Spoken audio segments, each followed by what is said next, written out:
Chinada Covid-na Nongmada meoi lising mangagi changda sire, Mathang chahida meoi lakh dagi phaoba siraba yana lay. Chinada Covid-na Nongmada meoi lising mangagi changda sire, Mathang chahida meoi lakh dagi phaoba siraba yana lay.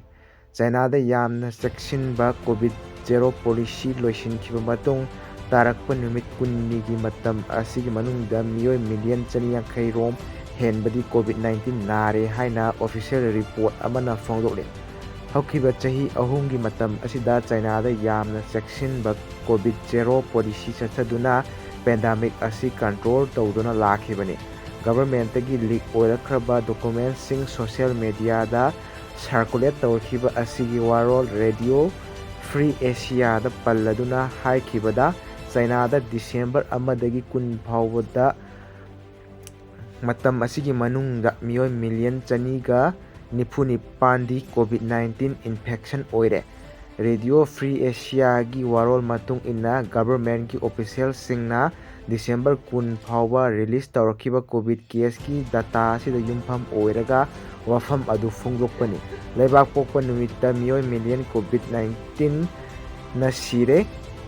Hꯧzik Covid-19 hengalakpa asi maru oina highly infectious oiraba BF7 variant asini.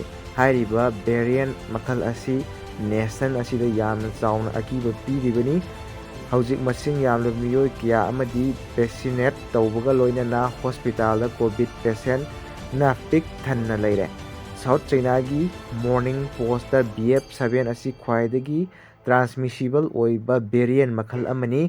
China da Covid na sibagi masing asi nongmada lising manga yaure amadi Mathang chahidadi meoi lakh dagi lakh phaoba siraba yai panari. Marak asida British da base tawba health data phongi year finitindi China gi infection asi nongmada meoi million amagi mathakta hele aduga sibagi changsu lising manga gi mathakta hele hairi.